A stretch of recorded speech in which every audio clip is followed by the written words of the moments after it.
Alam mo ba kung sino talaga sina Maha at Zig Zoldyck? At ano ang koneksyon nila sa Dark Continent at kay Dawn Freeze? Panoorin at alamin ang mga lihim ng Hunter x Hunter. Sa video na ito, tatalakayin natin ang malalalim na misteryo ng Hunter x Hunter, partikular ang koneksyon ng Dark Continent kay Dawn Freeze at ng Zoldyck family. Alamin kung bakit bihirang banggitin sina Maha at Zig Zoldyck, at kung paano sila konektado kina Dawn Freeze, Ging Freeze, at Isaac Netero. Ipinakilala sa atin ang Dark Continent sa seryeng Hunter x Hunter, noong nagkita sina Ging Freeze at Dawn Freeze sa Noon World 3. Sa mga sumunod na kabanata ng manga, nalaman natin na ang Dark Continent ay unang pinuntahan ng isang misteryosong tao, isang manunulat na nabaliw sa sobrang hiwaga ng lugar na kanyang natuklasan. Siya ay kilala bilang si Dawn Freeze. Hanggang ngayon, walang malinaw na detalye sa manga na nagsasabi ng direktang koneksyon ni Dawn at Ging kay Dawn Freeze.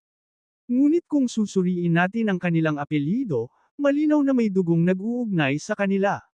Sa katunayan, maraming tagahanga ang naniniwala na si Dawn Freeze ang lolo ni Dawn at Ging. Ito rin marahil ang dahilan kung bakit napakalakas ng talento sa pangangaso na dumadaloy sa kanilang dugo. Hindi lang ang pamilyang Freeze ang may ganitong katangian. Si Kalua Zoldyck ay malinaw ding nagmana ng pambihirang kakayahan mula sa kanyang mga ninuno.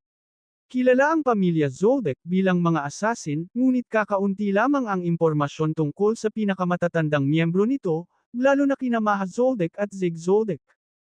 Sa video na ito, aalamin natin kung sino sina Maha at Zig Zoldyck, bakit tila bihira silang banggitin sa kwento, at ano ang tunay na papel ng pamilya Zoldyck sa kilalang mundo ng Hunter x Hunter.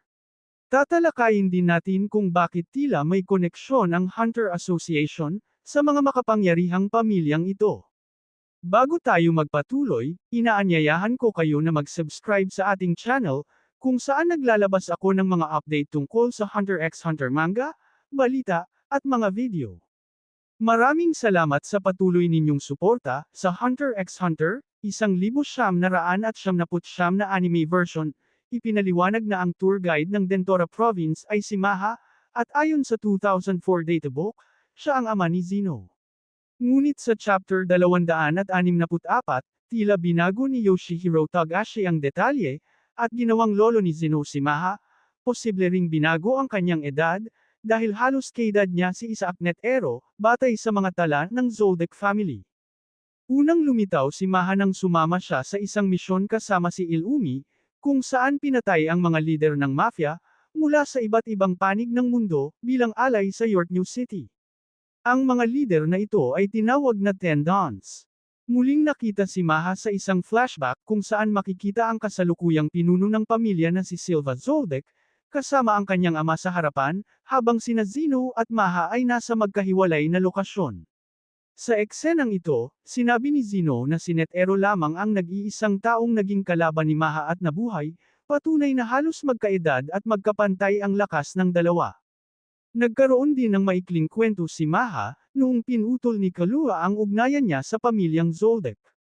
Kapansin-pansin na tila wala siyang malapit na relasyon sa sinuman sa pamilya. Binanggit din ni Ging Freeze na 3 veteranong hunter ang nakarating na sa Dark Continent. Ito ay sina Isaac Netero, Zig Zoldyck, at Lynette Odoble. Dito malinaw na si Zig ay isang ninuno ng pamilyang Zoldyck, ngunit bakit halos wala tayong impormasyon tungkol sa kanya?